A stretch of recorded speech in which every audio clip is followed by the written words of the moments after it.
detective. Thrill me. Thanks for joining us. Jared, a kind of a, I guess, would you call this a slasher? Yeah. Yeah? Yep. Slasher? More recent, I guess you'd say, in the last 10 years or so. Yeah. It's in the slasher family for sure. Yeah, mixed with the old Home Invasion package. This is 2011's You're Next. Before we get to that though, Jared, I've watched nothing. Nothing. Nothing. Right. Okay. I Busy. haven't been to the cinema, I've been busy. I was tempted or considering going to see Barbie, but we couldn't make that sort of work. But other than that, nothing. Right. Where are you at? So obviously, following on from our last episode, I ripped through the Bloodsport sequels. How was that? So it's actually pretty good. 2's better than I recalled. 2's actually does a reasonable job of getting the fight scenes right. Is which it is the back best in thing the it does. Kumite? Yeah, yep. Oh, right. That so one. basically it's just the same sort of thing? Similar sort of thing, different kind of setup in terms of the character. But yeah, once you get to it, it's the same fucking thing. And part 3 also does a reasonable job. Again, the quality diminishes a touch. Unfortunately, Bloodsport, the Dark Kumite was a real chore. Kumite? It's an odd bit of work. Very strange bit of work. The Dark Kumite? Dark Kumite. Now, who is the star of this? Daniel Bernhardt's in all 3 of them. Okay. I believe Bloodsport 2 was his first. Noted martial artist?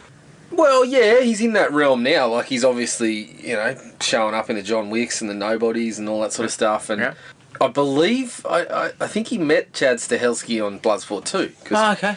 Stahelski's one of the fighters in the Kumite. Huh. And then I think he possibly stepped up his involvement for the 3rd one and did some of the sort of stunt coordination and whatnot. Okay. So Bernhardt's been in his circle for quite some time. But yeah, I don't actually know whether he was doing it prior to the movies or whether it was kind of like just... I think he had some level of experience, but I don't actually know what it actually was. But he certainly handles it fine. And he looks a bit like Van Damme too, so the Bloodsport kind of fit. So, yeah, that was interesting. But yeah, the 4th one just... It was set in a prison, and the prison... It seemed to be modern day, but the prison looked like the fucking Shawshank Redemption, and... Then there was a guy who was running the prison who was like the kind of overlord, and whenever they'd call him, he'd be sitting there surrounded by like a dozen women and stuff. Like, it was really strange. Right. After that, I checked out the new Ninja Turtles movie, Mutant Mayhem. And how was that? Yeah, it was pretty cool. It was obviously very, very much influenced by the Spider-Verse movies. Yeah. Similar sort of art style and whatever. I've never been a huge Seth Rogen fan. I know he's obviously heavily involved in the writing and the producing of this one. Yeah. I think it was pretty close to what I was envisioning. Did have a bit of, it was reasonably predictable around the storyline, and but when it comes together, like the good parts of the movie are pretty good. Okay. So I was pretty happy with that. Good. And the last one I checked out was, I'd been meaning to watch the Klaus Kinski or the Werner Herzog version of Nosferatu. Oh, yeah? But I hadn't seen the original in full. So there it was on Tubi. Knocked it out? So yeah, I knocked it out. Interesting experience, because obviously cinema's changed a lot and it was a silent film. But yeah, excellent bit of work. You can see how it sort of developed the reputation that it did, because some of the visuals are phenomenal. Yeah. And still hold up, still work, and you can see how influential they are. I mean, it was 2-3 weeks ago when I saw The Last Voyage of the Demeter, and you look at the design in that, and it's still primarily designed by this. Right. Primarily influenced, by this, more so than kind of the classic Dracula movies. So, What are you expecting from Werner Herzog and Klaus Kinski? I don't know. I was maybe a couple of on-set blow-ups, a couple of fights. Well, fuck. Those two threaten to kill each other. Like, that's the fucking... I know. The level of on-set fighting ends in fucking... I will kill you. And I have seen a number of YouTube clips where, Is it Fizicaro where he's fucking just blowing up the the lux, and I think that was also the set where one of the fucking crew members, the local crew members, sort of quietly offered to Werner Herzog to kill the bloke if he wanted him to. So, if you... I'm if you surprised want him Werner... Go ahead. I don't know. Look, I've started the Joe Bob wraparound because I've got that to check out. Yeah. And I've heard it's an excellent movie and kind of deepens what was going on in the original with kind of more around the vampire and his kind of fucking self-loathing and loneliness and all this sort of shit, which is I'm interested to check it out. So Okay. I'm sure Joe Bob will, I'll watch a scene and go, what the fuck was that all about? And then Joe Bob will say something and I'll be like, brilliant, absolutely brilliant. So yeah, that was it. That was it for you? Actually, no, sorry. I got onto the first 2 episodes of the new season of Heels. Oh, yeah. Yeah. Is it alright? Yeah. I really like that show. Huh? Well, I like the way that they kind of play out wrestling type storylines in the real life stuff. Yeah. But then tack on, here's the weekly fucking show that they're putting on in their little federation as well. And look, I've always been a Stephen Amell fan. I think he just seems like a decent bloke. Another one of these guys that does everything he can to fucking, make his appearances at fan conventions and shit like that. I never thought he was a fantastic actor in Green Arrow. In Arrow, sorry. Oh, that's right. He was in Arrow, wasn't he? Because I did watch that show for a while. I thought he was solid, fit the bill, did the action stuff. I reckon he's taking a step up because he's delivering some really good shit, especially around stuff like, obviously it's not spoilers because the show fucking starts with it, but especially around his father's suicide and all this sort of stuff. Yeah. There was a bit at the end of the first episode that was just really good stuff, and it was just basically him on a phone, just talking. So yeah, big fan of that, and hoping the season continues on that path. More Chris Bauer this time too, who I'm fucking loving. Is he the fucking loose cannon guy who used to be in the WWE or whatever, and now he's back in the show? Back in the show, he's the guy who's had his heyday but coming back to try to help out, and he's kind of like an amalgamation of Jake the Snake Roberts and Macho Man Randy Savage, and I'm loving what he's bringing to the table. So. Yeah. One thing I just wanted to throw out there, I believe Mortal Kombat's now added a Van Damme skin. Yes, to Johnny Cage. I did see it. Full circle. So they finally got it together. Yeah, I did hear Ed Boon talking about it. And he Yeah. was basically saying, it's after all this time, it is full circle because when we made the first Mortal Kombat, we called his people and said, can we make JCVD the game, basically? And we got told no. And he said, I understand it. Whether he actually even heard about it or his people made the decision, we were a couple of 20-year-old blokes making a video game. So... No, but Van Damme could have been on the cutting edge. Oh, mate, he would have made fucking squillions. By the way, I finished that fucking book. Yeah. The Last Action Heroes. Yep. Fucking awesome. Yep. It's not complimentary to Seagal. Couldn't imagine. Why are we not surprised? Including doing such things as shooting a scene on Deadly Ground, then turning to everyone and going, "Wasn't that the best thing you've ever seen?" Yeah. Which good. Fucking good on you. Van Damme comes out alright. Mm-hmm. I thought, and there's a couple of interesting things about Norris. Yeah, right. He's not really a punching and kicking guy in real life. He should be. No, he can. He can hand you your fucking ass. Yeah. But he sort of, after the 80s, he kind of went away from that stuff. He's a very Christian man, Adam. Yeah, he kind of just went away from the violent sort of stuff he was whipping out in that canon period. Yeah. And there's an interesting result was anecdote about... Warrior. Well, they talk about that too. Jesus. Yeah. But there was one particular anecdote about this bloke in a bar basically fucking telling him he was sitting in his spot and giving him a fucking gobful. And then Chuck just sort of, oh, sorry, mate, picked up his beers and fucked off to another spot. And the bloke came back 5 minutes later because he'd realised it was Chuck Norris. And he was like, I'm so sorry, why didn't you kick my ass? Because you could have. And Norris's response was, well, what would that prove? Yeah. So I think that it's an interesting dynamic to think about Chuck Norris, who was making those really heavily violent pictures back then, and to sort of go away from it. I thought that was really interesting. And he comes across reasonably well. Yeah. And I think you said it in a podcast one time. You don't hear Chuck... I was on the set of a Chuck Norris film and the guy was an absolute cunt. Yeah. Like, you don't hear anything like that. I've I've thrown some barbs at Chuck about his on-screen work. Yeah. But I think off-screen, yeah, the guy seems to be trying to just lead a fucking...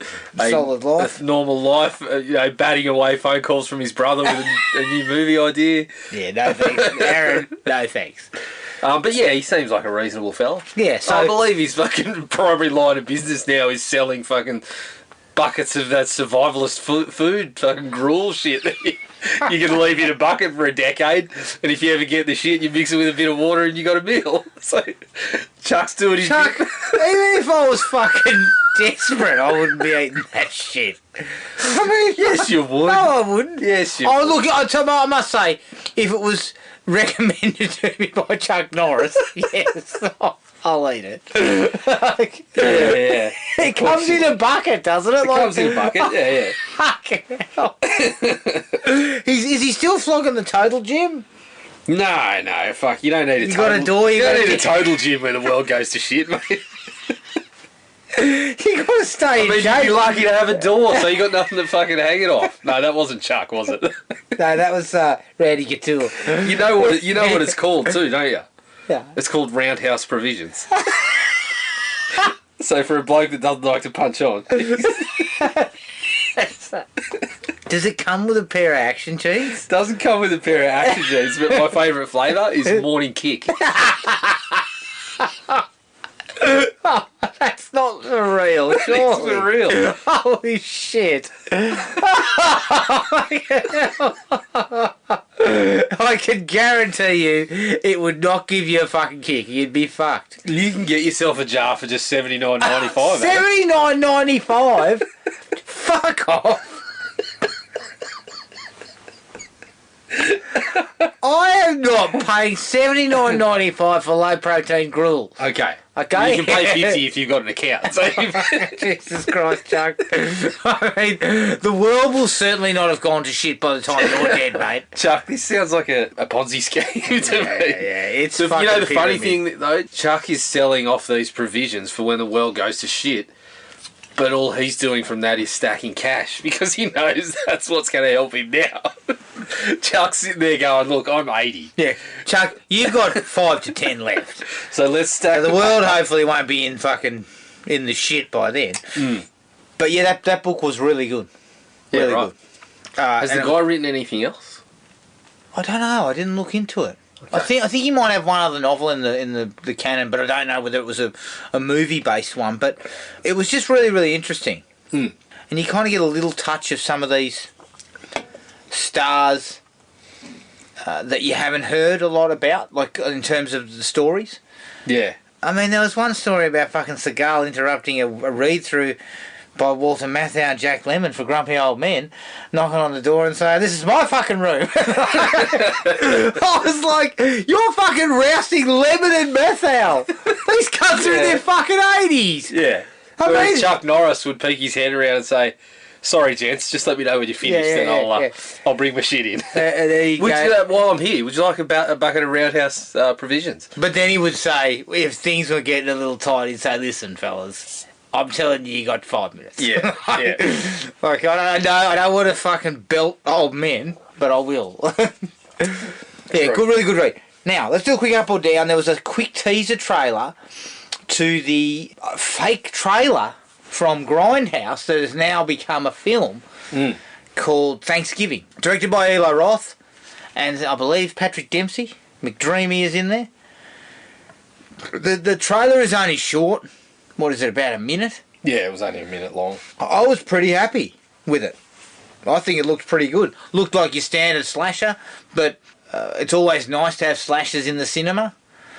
And I think Roth, I've never always been a big exponent of his work, but I do know this much.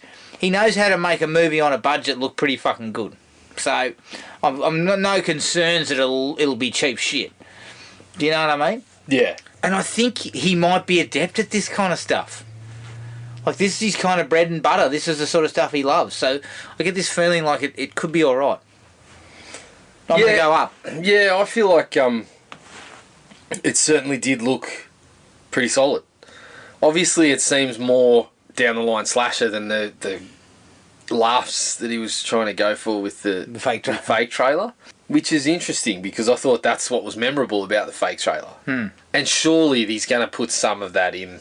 Yes. I don't know how far he goes with it, but surely there's got to be a bit of comedy amongst it. I'm a bit the same. There's been some of his movies that I've quite liked, other ones I didn't have a lot of time for. But the guy knows his shit, and I think he's, I'm always happy to support people like that are trying to fucking further the genre. Yeah, agreed.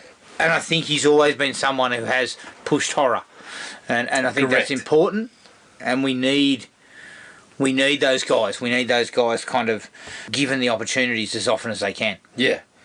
So this is the third fake trailer that's now a real movie, isn't it?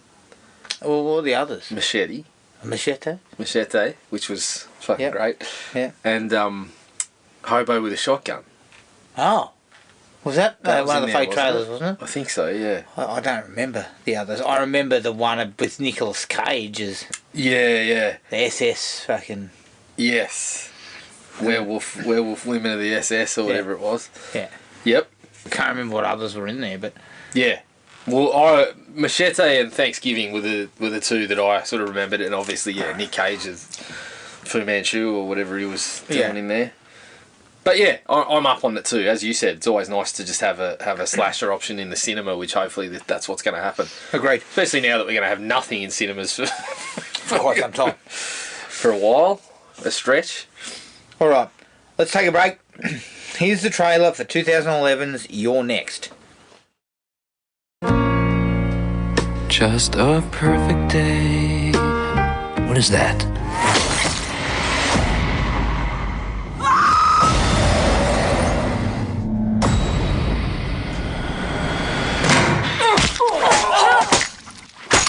Thanks for the help, by the way. You seem to have a handle on it.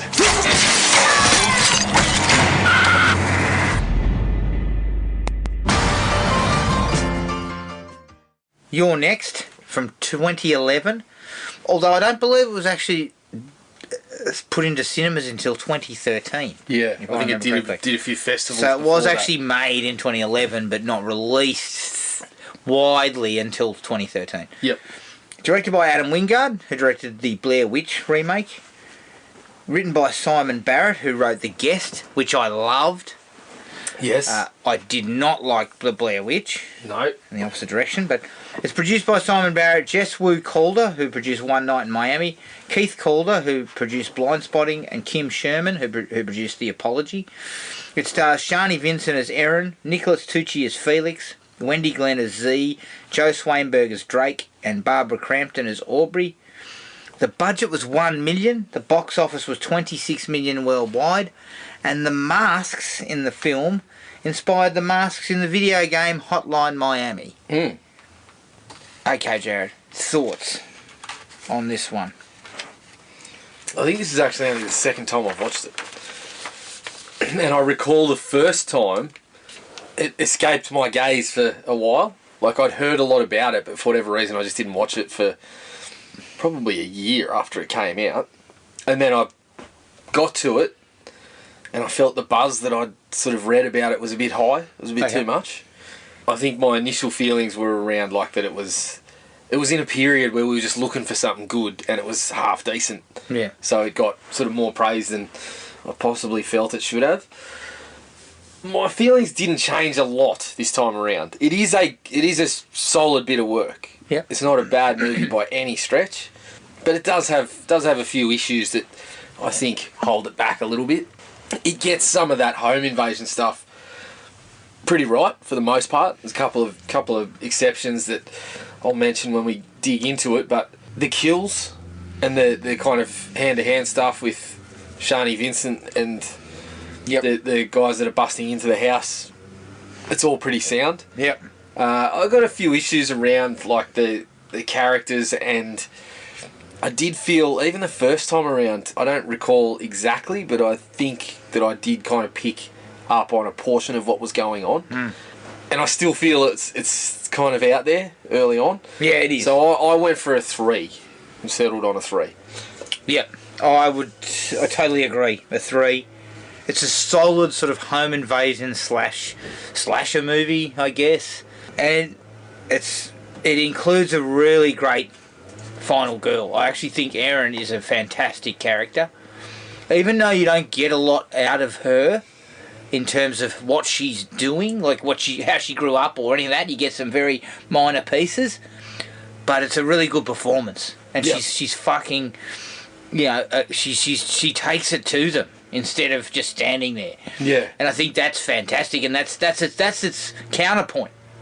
Is that the final girl starts taking it to him. Yeah. And can deliver it. And I think she is excellent in it. And I actually love the fact that she's Australian. Like, they still use Australian accent and everything like that. So she's, she's not only, like, got this weird background, but she's also foreign, like, all those sorts of things are nicely handled. It's let down by some fucking baffling choices.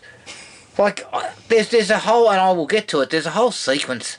It just goes on and on and on, and these fucking idiots, where I'm just sitting there going, what in the world would make you want to do this? Like, have you not surveyed the fucking scene? Even if you're freaking out, you wouldn't do it. Yeah. So, that takes away from kind of some of the stuff they really build well in the early going. And then by the end, I mean, fuck, we go way over the top with some violence at the end that kind of takes you out of it. Yeah. Again, and I'm just like, fucking hell, you blew this. You blew that bit. You didn't need to go that far. I think I know what you're talking about, Yes. and I think it might appear on my likes list. Oh, don't get me wrong, I loved it from a violence perspective. Yeah. But it feels out of character, out of step with what's done all the other times. It does, a little. But yeah, I gave it a 3. Yep. Fair call. Straight into it, I think Shani Vincent is fucking excellent. Yeah, she's really good. I mean, I've still got issues around the character, because I don't think, really, no one in the movie has an arc or really, anything to do, really. But I love the fact that their counterpoint is, okay, well, we set up a pretty standard slasher, but then our point of difference is this girl's ready to rock and roll from the outset. Yeah. And she's immediately taking charge of this group, and rather than them kind of screaming and running, she's saying, right, get yourself a chair, fucking sprint over there, cover your head. Yeah. And taking it from an angle that we still really haven't seen all that much. Like even your Neve Campbell's and that. Yeah. Like they're kind of reactive. Well, I look at Ellen Ripley, like she wasn't pre-prepared. Like this character is kind of pre-prepared. Sarah Connor in T2 is probably something, but again, that was part of her character from the get-go. Whereas this one, it's just like, oh, well, this is part of who I've been previously, and it just happens to be a skill that I have that I haven't necessarily been putting up front. So yeah, I like that that's the subversion, that someone in the group is like, oh, I'm prepared. Yeah, I'm ready to roll. And that when that happens, it then kind of feeds into some unpreparedness from some of the people that are kind of doing the deed. Yes. And I like that she's suddenly hunting them. Yeah. And the other side of the coin too I like is she's not a big girl. No. By any stretch of the imagination. She's clearly fit and everything like that. Yep. But other than that, she's not big. But she really fucking dolls it up to him. Yeah, especially the first one. Oh, she With the fucking mallet. tagged that guy. Talk about unprepared, but he fucking decides to step into the fray. He gets fucking wailed on. Like, Yeah. And I also love that they're short, brutal fucking combat. Yeah. Like, they're not fights. They're just like that one. That first one is just a fucking one-sided annihilation. So he just clips him on the knee, and then it's on. It's just fucking hammers him. Like, and I really like that. And I think as far as Final Girls go, even though you wouldn't say she had a great character arc, in the last 20 years we haven't had a lot of good ones. yeah. And I would say that this character and Jessica Roth in Happy Death Day have both been really good in this sort of 2000s period. Yeah. And that's rare, Yep. So I think they're both really good, but this performance is excellent. Lean and fast paced. I mean, it's fucking on for young and old, 25 in. From the get-go. And then the next 60 minutes are just breakneck sort of everything's happening. Yes. We don't really slow down for much. Yep. And I like that. I actually feel that that's important for a film like this. You're trying to get that... Yeah, it's a 90-minuter. They don't overstay their welcome, and they're No. very quick and fast-paced with what they do. And even like the introduction is just short, sharp, doesn't really tell us anything story-wise. No. It gets filled in Later. pretty early on, Yeah. but it just sets up, it just has the traditional slasher setup. Yeah. And tells us kind of what we're in for. And then, as you said, we get into it as more kind of introduces the home invasion element of it. But yeah, the fact that we're kind of off and running, this is the type of film that it was aiming to be, and it does succeed in that regard. That it's just it's got you from the jump. Yeah, agreed.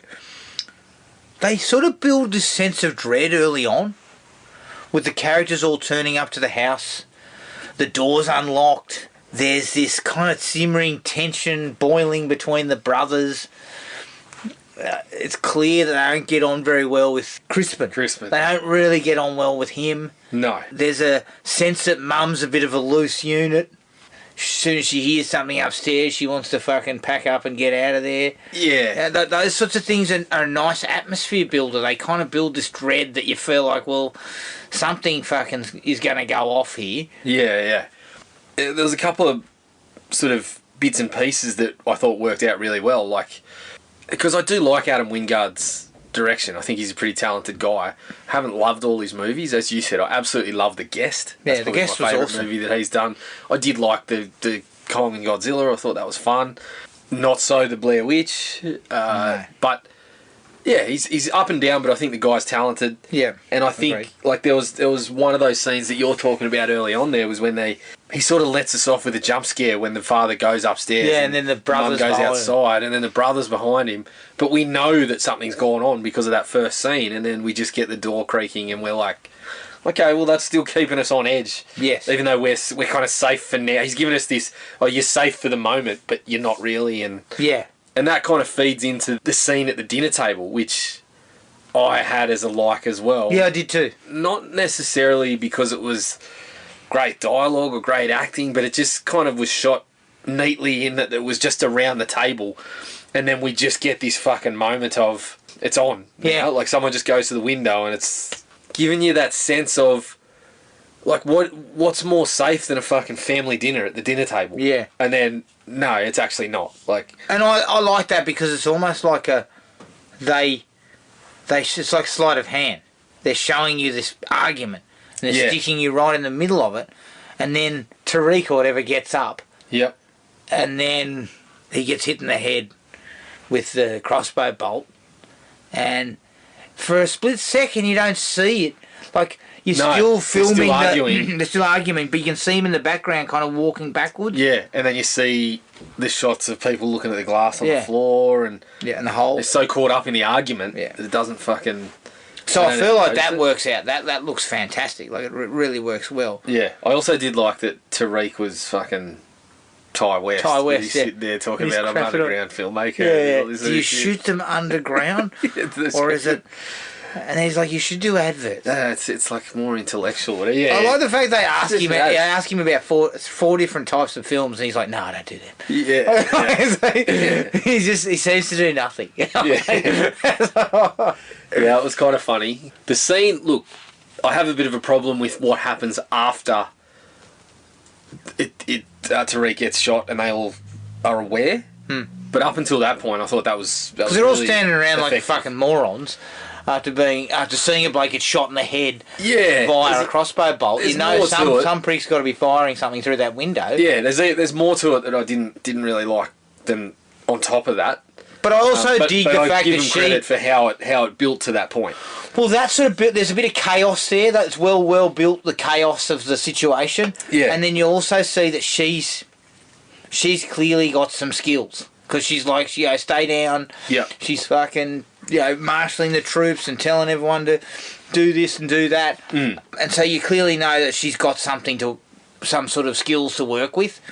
Yes. And so it's a nice way to just open up that because we don't actually know that. Yeah, that's And right. in fact, they actually do a good job because it's her who sees the glass on the ground Yes, it is. and the hole. So they just kind of slowly just tease out the fact that this person is not quite who we think they are. Yeah. So I like that. I thought that was quite good. The masks Yeah, I liked them. They look pretty good. Creepy. It actually reminded me of Fortress, given that we just recently yes, watched that. yes. I actually wish they hadn't taken them off. I reckon they should have just been these fucking masked guys that we never really saw. You know, we never saw them. They talked, but we never saw them. So we had no fucking idea who they were. But I think that also played into what we were talking about, how she's ready for it, and then it kind of shows that then maybe not as ready as... Yeah. So and they go from this. They go from this kind mystique. of. Yeah, they go from this kind of mysterious guys who just cut through. Yeah. And then next thing you know, they're taking their masks off and going, "Fuck, what's going on? What's going on? Yeah, fucking hell." Yeah. You know? And so I dig that. I do. Yeah, I agree. I see how that works, but I do like that kind of masked. That's kind of how Fortress played, didn't it? Yeah. Yeah. A couple of them never took their off. masks off. Yeah. Yep. But yeah, I agree. I think the mask looks great, especially the guy in like is it a rabbit or a mouse or something? I thought there was a rabbit one. There was a lamb, wasn't there? Or maybe it's a lamb. Lamb, and then what was the head guy? Was it a wolf or something? Something like that. But there was the guy who went and fucking killed the girl down at the other house with the axe, Yeah. and then sits down on the couch. Yeah. Yeah, that was creepy. When the masked guy comes out from under the bed, that was a really effective scene. Yes. His absolutely. hand, you see his hand come out, and then he stands up and he's got the machete and that, and he kills Barbara Crampton. Mm-hmm. I thought that was really nicely played. Speaking of, that's a like. Barbara Crampton, yeah. Because that was sort of her... This kind of sparked a bit of a comeback for her. Had she not been making film? Well, she hadn't been making a lot, because I think she took the time off to raise kids and whatever. And then in the 2000s, there was a handful of things. Yeah. But it seemed like after this, she was kind of back on deck, and people were interested. Yeah, and even that nostalgia you know, of having her in there. Yeah, even if it's a lot of low budget stuff, and there seems to be a lot more work in the past decade. Yeah. Since this kind of hit, so Yeah, agreed.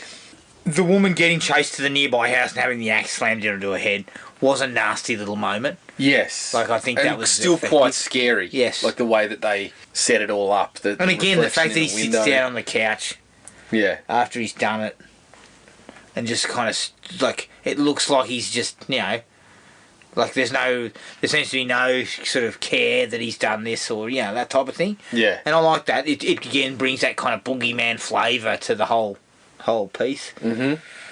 When the bloke breaks in with the axe and she fucking annihilates him. And he swings the axe. He misses. She kicks him in the fucking pills. Yeah. Which I'm not gonna lie. I'm going straight down. Oh mate, I'm done. Like, it was a clean blow to the nuts. It's like, yeah, I didn't think that was going to happen. You've hit my weak spot. You found my kryptonite. All right, I'm leaving. Yeah, you kicked me fair in the agates, and I say, Uncle, let's finish it. And then she fucking takes out his kneecap. Yeah. And then just flogs the shit out of him until he's dead. And I also meat tenderizer. Yeah, it's a meat tenderizer. Fucking hell! Pretty big meat tenderizer. I got one in the kit bag. And it's pretty small. I couldn't crush someone's I have skull come with across it. one like that. She did the job reasonably quickly. She tenderizes the meat pretty fucking very quickly. And I do like the fact that she yanks his mask off and says, "Does anybody know who this guy is?" Yes. You know, as It almost still a shows way this- to kind of It shows this. I'm still trying to fucking solve this problem. yeah. Like it was just that was something that I needed to do, but I still need to fucking get us out of this. Yeah. You know. But I think it comes back to what you said before about the mask coming off. Is she kind of like demystifies him? Like she smashes his fucking head in, and then takes his mask off and says, "Who the fuck's this guy?" Well, she turned parts of him to mist, and then fucking. And again, I think that sort of that sequence is probably the sort of the key sequence in the film. Like, in terms of memorable wise, Yep. it's quite memorable because of the way she just handles him Yeah. with such fucking ease. Yeah. And then proceeds to bash and bash and bash. Like Yeah. not just Doesn't take a break. doesn't give him a chance to get back up. She just hammers him. Yeah. It doesn't say. Yeah, the meat's tender. It's ready now. Let's just continue. Go easy, fuck. We won't be able to eat it. She turned the fucking tomahawk steak into a minute steak. Jesus Christ. The fact that some of the family are in on it, I think that works as a sort of, again, a counterpoint to the slasher movie sort of vibe. Yeah. Is to go with the fact that these people are normal human beings. Yes. And they are greedy fuckers. Yep. Right? And I like that idea. I think it does actually work the first time. Yeah, the elements of... I mean, the fake out sort of... Well, it's not really a fake out, but the first part of the twist with the younger brother being in on it. Yep. That wasn't too bad. Even though you got vibes from Z from the fucking get-go. Oh, yeah. It's like, she's an odd fucking... You know, she And doesn't even say hello. She makes a fucking comment later that I was just like, what the fuck is this? Yeah, again, I think I know what you're talking about. Have this in here. But yeah, I think the first time it worked pretty well. Yeah, Leo, I feel like it doesn't stick out as much. No. And the one that's in the dislike category sticks out, like, drastically. Yeah, I think so. Now, the guy stepping on the nail...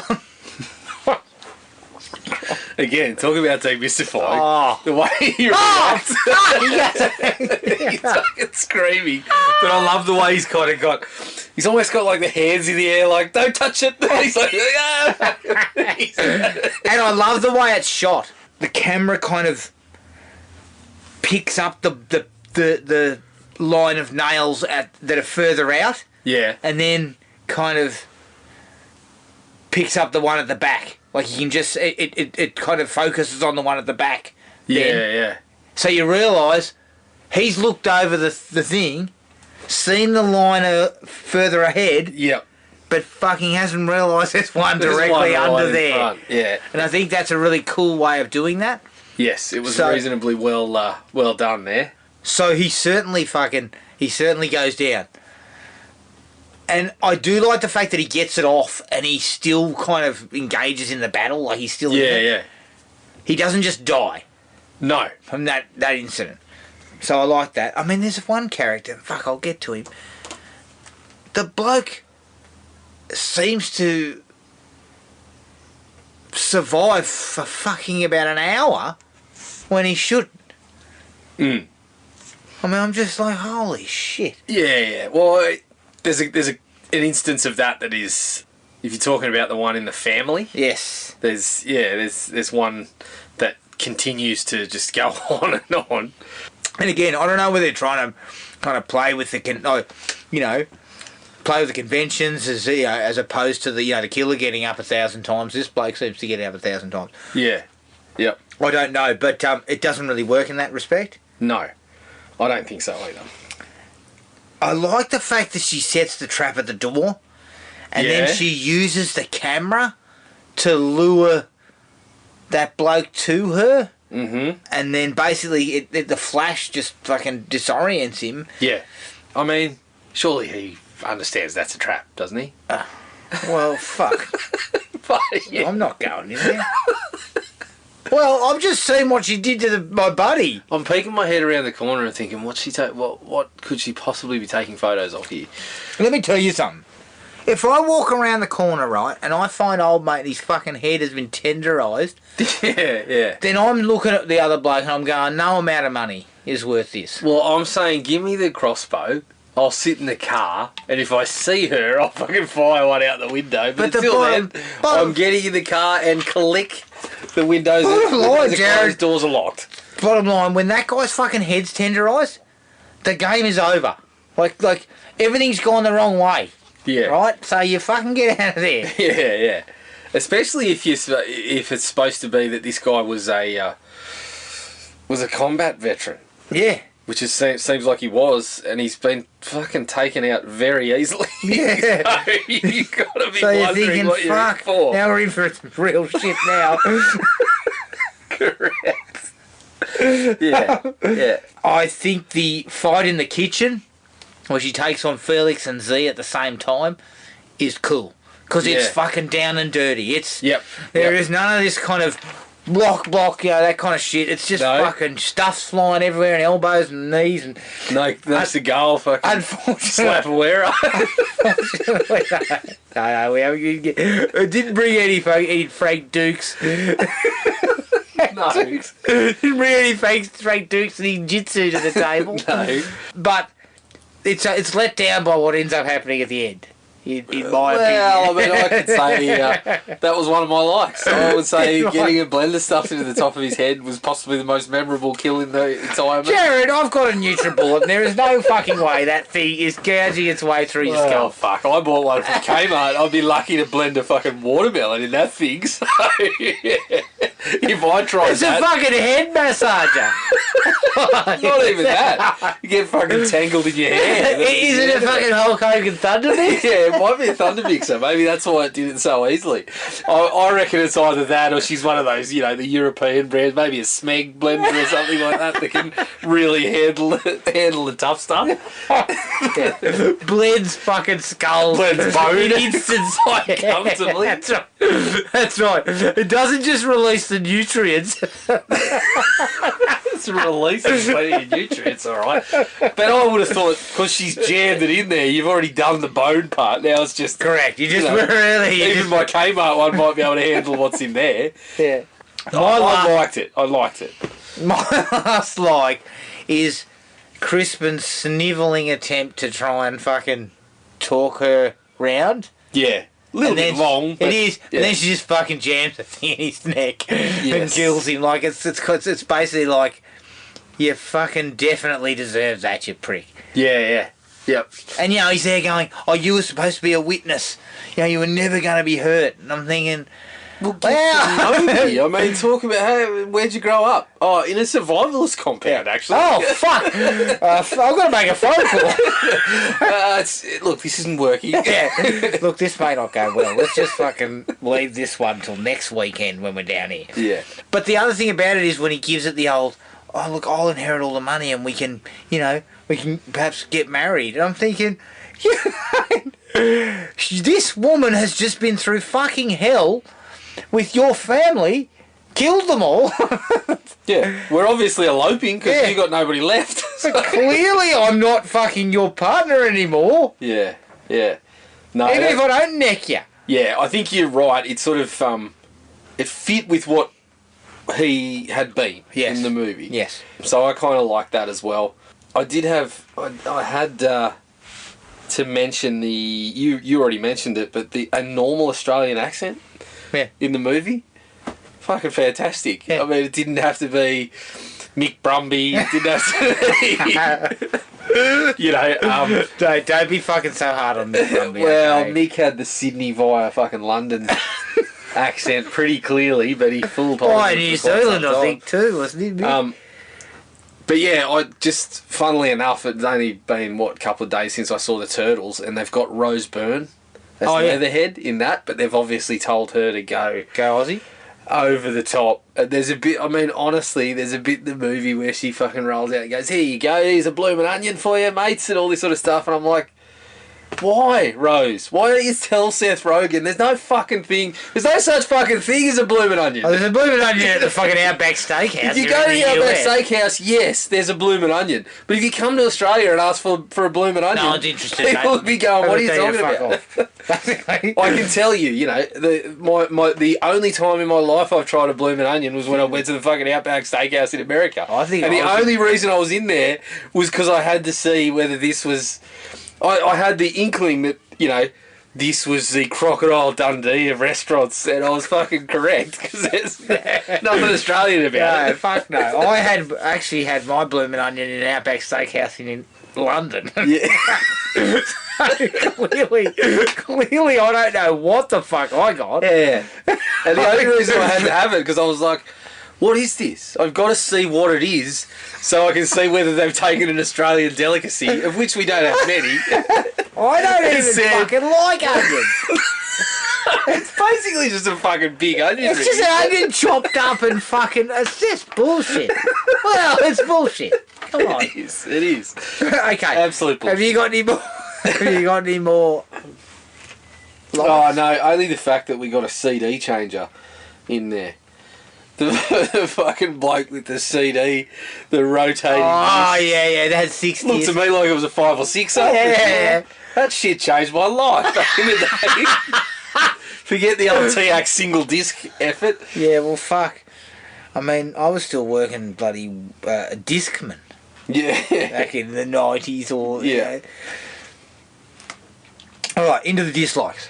Although I think the handheld camera work does bring a certain raw edge to things, Yep. it becomes increasingly fucking annoying after a while. Yeah. Because, again, when the action heats, I can't see what the fuck's going on sometimes, and then it gets dark in places. Yeah. So then we can't actually see what's happening, and then the shit's fucking shaking around everywhere, and like... Yeah, I think the prime example was, as I said, I love the work at the family dinner, and then Tariq gets shot, and almost from the moment they realise it's on, the scene just goes to shit, and it's all because of the camera work, to me. Like, you can't see what's happening. I understand that it's supposed to disorient you, and it's supposed to be like quick. Feels like you're there or something, excite, like in the match. You know, supposed to raise the level of excitement, but it's just like, I need to know what's fucking happening. Yes. And you just couldn't get a sense of anything there. And I understand it probably would have been because of the budget. Go the handheld route. Probably cuts down on some of that because you only had $1 million to work with, I think. Yeah. I just didn't like it. And I've always had a fucking problem with that shit. Yeah. And I've never thought that it works well. Yeah, well, it's I mean, it's a fine line, right? Like, if you're just relying solely on that. I mean, fuck. Paul Greengrass ruined a number of fucking Bourne movies with that shit. Well, I mean, remember Bourne Identity? Greengrass is on your fucking hit list, is he? Fuck, as he is. Remember Bourne Identity? I'm going to put it out there. I have, for an action movie fan, I've Haven't never watched watched a Bourne movie, and that's by choice, because I saw the previews and I was just like, eh. No, Bourne Identity was good, right? Yeah. Yes, that spy stuff can be a little bit sort of... It looked a bit dry. A little dry, but it's directed properly. Yeah. So you can see what's fucking happening. Mm-hmm. And when he has a fucking biffo with Clive Owen fucking whips his fucking date, I see what's happening. Yep. Greengrass is all over the fucking place.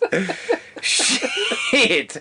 There's a fight where you don't even know what the fuck happens, and then like 5 minutes later Matt Damon's got a fucking on top of him and has killed him. And I'm just like, well, I don't know what happened. He's gone to the Michael Bay School of Action. Kind of. It was just bullshit. It was another one of these, exactly what this movie was trying to do. Oh, the sort of the frenetic energy of this. You know? And Yeah. so I've never liked it. The family just seemed like a bunch of fucking douchebags. Like all of them are just fuckwits. Even mum and dad, who yeah. seem like nice, are just super bland. Yeah, super very bland. Not much to go on. Yeah. And that's part of the pace of it loses the character. Like, you don't build any character. Yeah. I mean, there's a couple of little throwaway lines about, oh, the fellowship, how'd that go? Oh, well, I didn't really get it. Stuff like that is hovering around in the background, but it doesn't add anything to anything. No. And it's just sort of like, yeah. Or he tries to sleep with his girlfriend while she's getting changed, and then, then he mentions, have you got any Vicodin? Like, I thought all this stuff might come back. Yeah. But it doesn't. Nothing really does. Yeah. And it's sort of, no one felt like a character. It just felt like, something that should possibly be a scene in the movie, or information that should come out as a scene in the movie was just stretched out for the whole movie. And it's compounded by the fact, I tell you what, after the initial shooting, I mean, I couldn't see what was happening initially. Then when we finally get back to seeing what's happening, everyone's just fucking yelling. Yeah, there's a bit of that. There's just constant yelling. And again, I understand if you were in that situation, yeah, there probably would be a lot of yelling. But we're watching a movie and we need to be gathering some sort of information. It was just like minutes where they're just fucking carrying on, and I was just kind of like... And they're still engaging in their fucking ridiculous argument. Yeah. While the crossbow bolts are flying around. Yeah. And I'm just thinking, far out, like... And it's from there that we get into what I believe you were going to fucking get into, where we start making some very strange decisions. when one of us needs to run, Yep. the girl decides she's going to run. She runs out. She cuts her fucking head off. Yeah. Just Yep. about cuts her head off because there's a wire across the. Yeah. Firstly, Look, I'll give them some credit because they were going with a 3-minute K strategy. They were trying to get her out the door, legging it. They said, Jared. we'll get a head start. Jared. We'll shoot you out the door like a fucking rocket and you'll be off. No. They won't catch you flat-footed. No. Now, we had this conversation when we watched The Strangers, right? Yeah. Strangers was, I'll give you 3 minutes, Kate. Like, I'll get out the door. I'll fucking hit 3 minutes. You pricks will be way behind me. Yeah. Right? But those guys weren't carrying something that fires things. Correct. Right? Yeah. This guy is firing crossbow bolts around that lodge in people's skulls. Yeah. Right? And kills them. Yes. So that means you're running. But I mean, if I hit Could be that door fast enough, I'll be going so quick, can't hit a moving And target. also, fucking open the door and go, oh shit, there's a wire here. Someone could surely just peek out the door. Yeah. And then close it again. But they do that, which is fine. I'll let that go. Like, I'll let that go. And I'll say, okay. So the first time you think to yourself, we will make a run for it, Yep. right? The poor girl runs straight into a fucking piece of wire, perfectly at At neck height. For her. And she's a bit shorter than so what was going to happen if Dad ran out? yeah. He's just fucking run into it at chest level and gone, for fuck, a minute, back inside. I thought to myself, maybe they had kind of sort of the way they'd taken people out. Well, had allowed them to know that, well, she's probably going to do it. I think it came down to, the family's in on it. They're going to be fucking scheming. They're going to be doing so there's that angle of, they pull the strings from where they are too. But that didn't seem the case. Simple fact of the matter is, if Dad decides to run, he gets it in the chest, and he doesn't kill him. Right? But either way, I'll let that go. I mean, to me, it was a kind of cool kill in terms of you run into a wire and it cuts your throat. Yeah. But just the way they got to it was so stupid. Like, it was just like, this is so fucking stupid. Yep. But then to add to that, Jared, we then start talking about making a run for it again. Like, have you not just seen what fucking happened? Like, do you not think... Look, I haven't been in this situation, Jared, where people have broken into my home and threatened me. No. Okay? But if they're outside, and my thinking is, there's 3 or 4 of them, I am, mate, bringing that. You come to me. Like, if you want to kill me, you have to come to me, not the other way round. Look, I might be inclined to fucking take off. Because you know what? I hole up, and I arm myself, and I give myself the best chance of Isn't that surviving. Bear Grylls is fucking, you get in a room, you fucking blockade it, you get on the blower. Yeah. Well, they couldn't get on the blower, unfortunately. Yeah, and I like that idea of having the signal jammer. That's cool. Yeah. Yeah, but get a weapon. And that's the thing. You see Aaron doing all of that. Yep. Like all of those things. Looking for a weapon, staying out of sight of the windows, telling them we do not leave.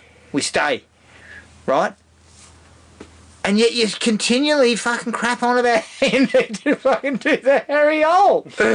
Yeah. For what fucking reason? And I you don't know. split up while you're doing it. Yeah. You split up. I mean, one of them gets killed, then someone gets out, gets killed, but someone else fucking follows them, and it's. And the girl that goes down to the other house, she bolts for no fucking reason whatsoever, gets down to the house, and as you said, one of these ball bags turns up. Yeah. How? How does he know where she went? Yeah, well, I guess, again, it's...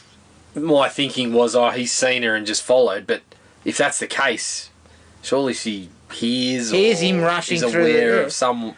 So some of that stuff doesn't really stand up to scrutiny, because she could easily have bolted and they wouldn't have even fucking known it either. Yeah, like their true. entire plan seems kind of stupid. Well, it does. Yeah, a little bit of lack of preparedness. And I think mean, the it movie becomes- tries to explain that. Like, There's it tries elements to at show the that. end that can't look a little bit like fucking Home Alone. I mean, this close to Joe Pesci having his fucking headset on fire. Yeah, exactly. I was waiting for it. That's all that we needed. They had the meetings. Or touching a heated doorknob. Put his fucking hand in the snow. These are good ideas. I mean, the fucking swinging axe on the doorway was a step off a blowtorch on the doorway. Of course. We don't really care for these people either. No, because you they're don't such... give a shit. They're such fuckwits that you're Yeah. like, we don't really care whether they die. Not a single one of them is there going, look, fellas, let's just calm it down, let's have a nice dinner. They're all fucking just, you know... Raging at each other. Yeah. And I know what they're going And the wife, as you said, the wife who seems reasonable when she's like, I can't kiss your brother and say hello, whatever. She then goes into the room and starts fucking pissing and moaning, I don't like her or whatever. I'm just like, well, okay, well, can we get on board with anyone other than Erin? Yes, exactly. As I said, it's fucking pitch black outside, right? So you're making a run for it with nothing in hand? Well, you're looking for car keys? You got your car keys. It's pitch black. You can't see shit. These guys are all armed. You wait them out. You at least wait for daylight because your chances are better, aren't they? Well, I guess so, yeah. Well, at least you know this guy's 100 metres away from me. We're and led that to crossbow believe bolt that will not make that distance. because they're very isolated. Yes. And they're in the sticks. So I'm imagining there's not a lot of street lights around and things like that. That's so right. yes, that would... You wait till daylight. Do you not? That would help. I feel like that would be a better option. But then, again, not fucking, an hour in, we've got, is it Drake? The brother who copped the crossbow bolt in the back of the thing? He's still rambling on about how I need to go out there. I need to find Crispin. I've got to find Kelly. I'm like, have you fucking lost your brain? Yeah. Like, you almost died as it is. He's the one that just seems to... He's the fucking Energizer Bunny. Like, I would be in some bad shape if I'd copped the fucking... Well, fuck, mate, I thought he died when he ran outside and got clipped by the piece of wire and it pulled on the arrow was pretty deep in there. And he pulled it out, and then he like collapses. I thought, he's definitely dead. Yeah. I also didn't like the fact that I felt, and this goes back to not really any characters, but the brother that stabs him, what's his name? Eli? The brother that stabs Drake? Felix. Eli. Fucking hell. He makes a comment like, just die. Don't make this any harder than it is. You fucking play with that. The fact that he doesn't really want to do it, but these bozos have fucking screwed it all up, so he's got to kill him himself. I thought that was an interesting wrinkle. Angle, yes. Yeah, maybe even, I actually do love you, but I fucking love money. Yeah. And I'm a fucking scumbag, so I'm going to go ahead and do this. Like, you play with that a little more. You could play with it a little bit more. So, yeah, it was... I agreed with that, though. The fucking... He just didn't go down. I know.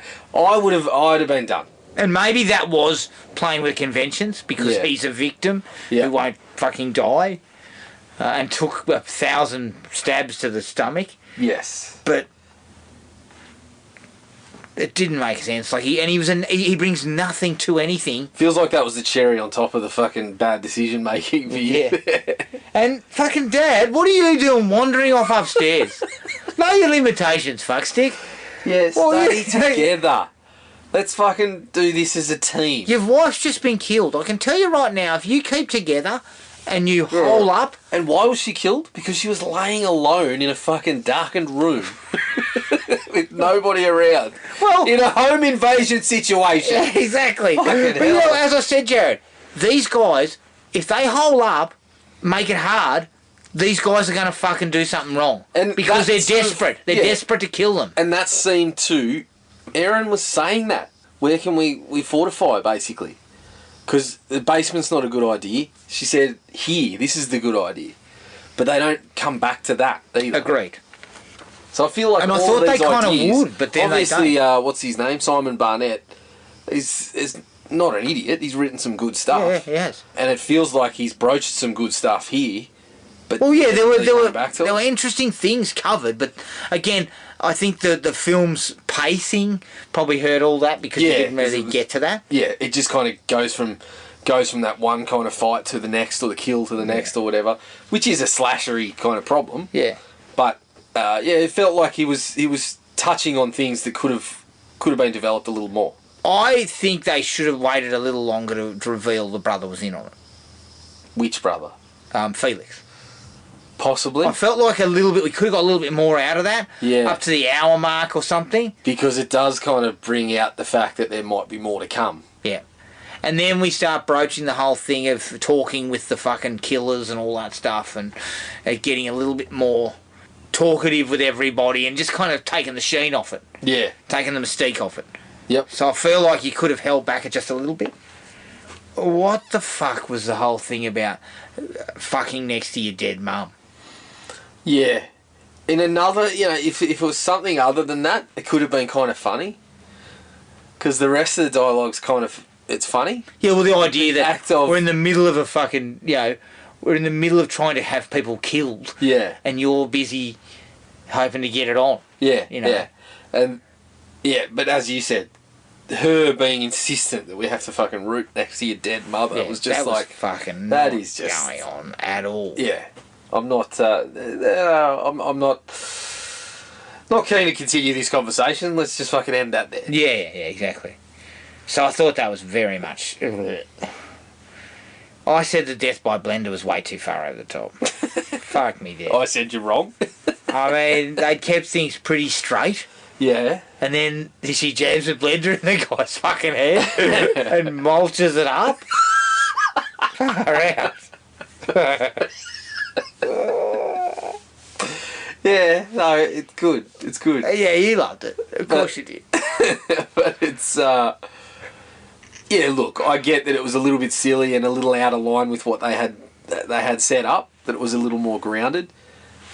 Well, I mean, fuck, how grounded is it to mince someone's head with a fucking meat Yeah, tenderizer? but that seems realistic. It's like a big hammer. But as you said, nobody seems to have a meat tenderizer that size in their house. Yeah, mine's small. Mine's more for, smaller sized heads. Okay, well, if they've got that heavy-duty meat tenderizer, well, perhaps they've gone for the heavy-duty with the fucking blender as well. Yeah, it's not a nutrable at that, I can tell you that. Yeah, I'm pretty sure they didn't buy it off TV shopping. No. They didn't fucking see the latest Demtel commercial Yeah, and that's decide, right. yeah, I'll No, pick they one of didn't. those up. The fact that Crispin is involved kind of comes perhaps too late to be really interesting. I guess my problem with it was he was the one that I fucking picked from the get-go. Yeah, because he's carrying on like a fuckstick and... Because it's so insular, and he makes these comments like she says stuff like, you're lucky to have parents like this or whatever, and he kind of looks at her and goes, what do you mean by that? Or something like this. And then, he sees Shani Vincent and kind of goes, I've never seen you act like this before. Yeah, And that someone was awful, says that something, who would do this to him? Drake says, who would do this to him? And he just kind of looks like, Yeah. But also... when he left the house and there was nothing heard, it did kind of throw me off for a touch the first time I watched it. It did sort of throw me off that it was possibly he wasn't involved. Yeah. But I kept kind of coming back to, no, I still think he's there. So yeah, I don't know whether... I didn't have too much of an issue with how it played out. But I also felt once Felix had been sort of unmasked as being involved... You were going to say once his head was turned into a fucking a boost juice. Well, you couldn't just put it in the fucking cup. Yeah, there's a cup that goes on top. Like, you need to scoop that out. It was not easy access, I would have said. But... Yeah, but I've had, passion fruit and boost juice where they just blend up the seeds, so I'd imagine that's what the bone was like. It brings a new meaning to the fucking term bone broth. But It felt like when Felix had been unmasked as being involved, then the Crispin unmasking is kind of like, oh, well, fuck, we've already been down this. Yeah, road. but it sort of said, it's what you said, like, because the Felix one happened early, it felt like there was still more to happen. Yeah. So, yeah, I just felt like it was always kind of hovering around, like that this was a strong possibility. Yeah, agreed. And the last one for me was the ending's kind of disappointing. Because I kind of wanted her to survive and be cleared of any wrongdoing. Yeah, yeah. And then, you know, we would have her still sort of the potential for something else. I had a similar feeling where I was like, oh, that's... Because it's pretty clear the ending by the credits that she's Yeah. now been fucking pinned for all this. I go, you know, the downer ending has its place, but I sort of felt like it didn't fit here either. No. Like, I felt like... Because she's been through so much shit. From Yeah, this she's been snivelling through group of so much fuckwits. shit by these fuckwits that it felt like she should just walk out. Yeah. Walk out, tell the cops, listen, it was all them. You Yeah. know, I felt that would have worked best. Yes. That was it for me. Yeah, same. Nothing more? Nothing more. All right. That was Your Next. You can find us on Podomatic, iTunes and Spotify. Send us an email at thrillme@iinet.net.au. Like us on Facebook, Thrill Me Podcast Australia, Podomatic at thrillme.podomatic.com, and Instagram at thrillmepodcastau. Make sure you rate and review us on iTunes and Podomatic and anywhere else you get us. Keep an eye on the Facebook page for our next episode, but until then, take it easy, and we'll catch up with everyone later. Cheers. Find the podcast at Podomatic or on iTunes. Don't forget to rate and review. Like us on Facebook at Thrill Me Podcast Australia, or contact us at thrillme, all one word, all lowercase, at iinet.net.au.